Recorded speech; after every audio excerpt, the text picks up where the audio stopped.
총 23번이나 쏟아진 정신 나간 부동산 대책. 이 숫자가 오늘 기준으로 맞는지도 모르겠어요. 너무 아무렇게나 쏟아내서 경제학은 물론이고 일반 상식과도 어긋나는 머저리 같은 부동산 대책, 특히 그 정점을 찍은 세계 역사에 길이 남을 미친 짓인 임대차 3법으로 인해서 부동산 시장은 말 그대로 아수라장입니다. 전세도 없고 월세도 없고 그 누구도 현재 임대차 계약이 끝난 후에 지금 살고 있는 집에 지금 내고 있는 임대료를 내고는 계약을 연장해서 살 수 없게 됐고요. 살 집을 장만하는 것은 앞으로도 영원히 불가능할 것이라는 두려움에 사람들이 온 가족의 마이너스 통장과 카드 빚까지 끌어모아서 패닉 바잉을 하고 있습니다. 국민들을 얼러도 보고 패보기도 하고 협박도 하고 거짓말까지 죽도록 쏟아냈는데도 상황은 끊임없이 악화되기만 해왔어요. 아무리 대깨문이라도 이제 도저히 더는 문대령통 패거리에 부동산 삽질을 편들 수 없는 상황입니다.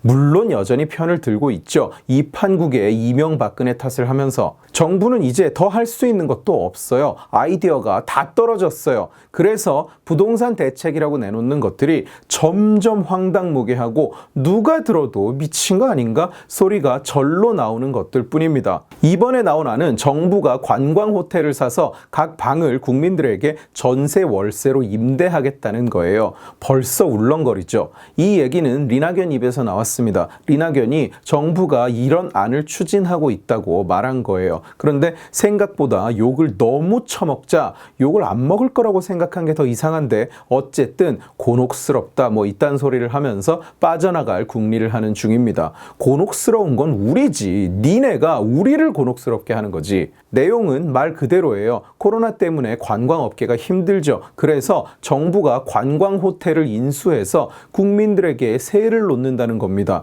제가 자주 이야기했습니다만 저들의 궁극적인 목적은 모든 부동산을 국가가 소유하고 온 국민을 국가의 세입자로 만드는 것이죠. 그냥 하는 소리 아닙니다. 실제로 쟤들이 늘 하는 얘기예요. 부동산은 국가가 소유해야 한다고. 이 계획에 대해서 질문을 받자 김현미는 왜 대체 안 잘리고 있는지 의아한데 나중에 왜 김현미가 안 잘리고 있는지에 대해서 이야기를 해보겠습니다. 이렇게 말을 합니다. 호텔을 개조한 전 월세 반응이 굉장히 좋아요. 김현미의 주장은 이래요. 이 사업은 원래 서울시에서 하던 사업이다. 그런데 반응이 아주 좋았다. 그러므로 더 하겠다. 실제로 서울시에서 비슷한 사업을 이미 진행했었습니다. 역세권에 청년들을 싸게 살게 해준다. 뭐 이런 듣기에는 그럴싸한 얘기에 세금을 쏟아 부었죠. 그런데 반응이 좋다? 생 거짓말입니다. 정작 청약을 해서 입주권을 따낸 사람들조차 90%가 손을 들고 포기한 사업이었어요. 원래 거주용으로 지어진 건물이 아니라는 한계, 임대료를 아무리 깎아봐야 주거용 건물과는 비교도 되지 않는 높은 관리 비용 때문에 청약을 해서 입주권을 따낸 사람들조차 들어가서 살 수가 없었던 겁니다. 월세는 몇만 원 쌉니다. 주변 원룸 시세보다 평균 15% 저렴하게 공급한다고 했으니까 많아야 돈 10만 원이 될까 말까죠. 그런데 우선 너무 좁아요. 커브아야 5, 6평, 건물에 따라서는 1에서 3평 사이인 곳도 있다고 하니까 그야말로 관광을 가서 하루 이틀 잘 수는 있어도 거주하기에는 너무 작죠. 그리고 생활시설이 없습니다. 온돌 난방은 꿈도 못 꾸고 전열기나 라디에이터를 틀고 살아야 합니다. 취사가 제대로 될 리도 없고 심지어 카드를 꼽아야만 전기가 나오고 카드를 뽑으면 전기가 나가는 곳도 있다고 해요. 게다가 바닥에 호텔용 카펫이 깔려 있어서 직접 청소하기에는 너무 힘들고 맡기자니 청소비가 너무 비싸고 결국 관리비 상승으로 이어집니다. 그래서 월세는 35에서 40만 원인데 관리비가 그만큼 나가서 매달 70에서 90만 원을 내고 살아야 하는 상황이 벌어진 거예요. 배보다 배꼽이 더 크고 그러니까 포기를 할 수밖에요. 최근에는 장기간 공실이 유지될 경우 유주택자가 들어갈 수 있다는 점을 이용해서 유주택자들이 자기 집은 전세를 주고 여기 들어가서 살거나 제네시스 등 고급 승용차를 타는 사람이 청년주택에 사는 등 부작용까지 일어나고 있는 상황입니다. 게다가 관광호텔이라는 것이 객실 30개 이상이면 등록이 가능해요. 그리고 지금 물망에 오르내리는 정부가 사겠다고 나선 그 호텔들도 기껏해야 객실이 100개에서 많아야 300개 정도 된다고 합니다.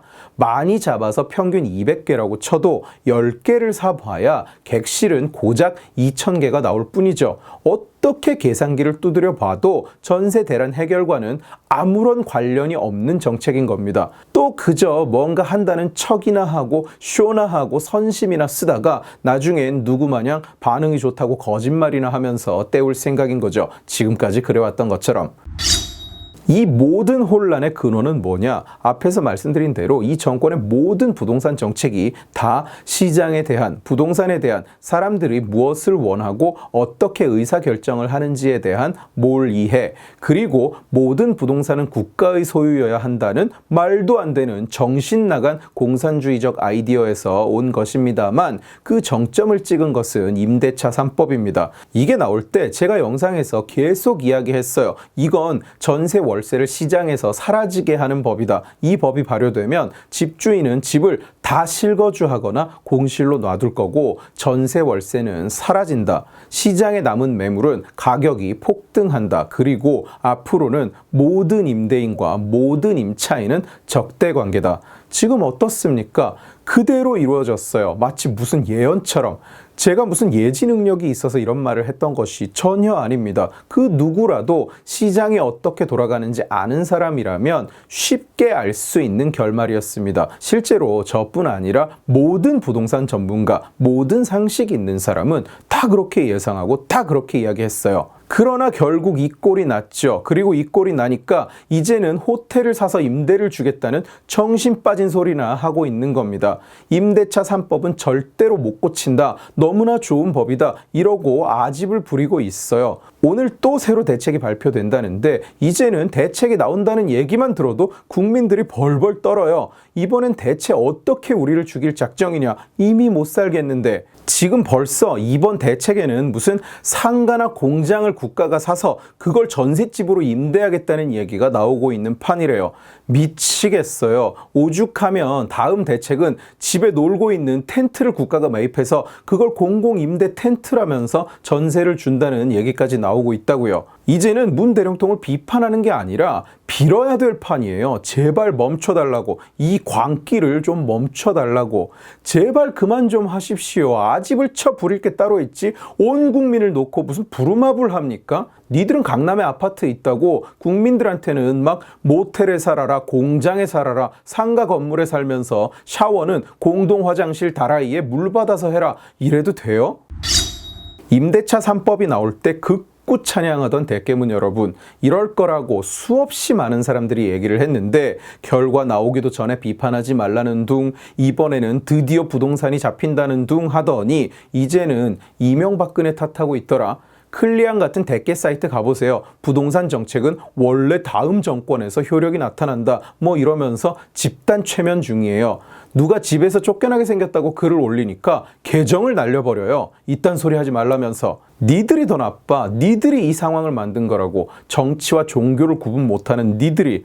대체 누가 이익을 봤냐? 아무도 이익을 본 사람이 없어. 아무도 더 행복해진 사람이 없어. 오직 니들이 신으로 모시는 개들만 이익을 봤지. 왜 말 많으면 공산당이라고 하는지, 왜 공산당이 말이 많은지 아냐? 자기들 외에는 온 국민이 더 가난하고 더 배고프고 더 추워졌는데 이게 이전보다 더 행복해진 거고 이게 이전보다 더 부유해진 거라는, 이게 바로 정의라는 말도 안 되는 소리를 인민들에게 해야 되니까. 생각해봐라. 니 녀석들이 배에 기름이 덕지덕지 낀 지도자 동지 말에 박수 치면서 고개를 끄덕거리고 있는 바로 그 춥고 배고픈 인민은 아닌지. 오늘 지식의 칼은 여기까지입니다. 재미있게 보셨으면 지식의 칼 채널을 구독해 주시고 이 영상을 주변에 공유해 주세요. 여러분들이 공유해 주시면 설득은 제가 하겠습니다. 고맙습니다.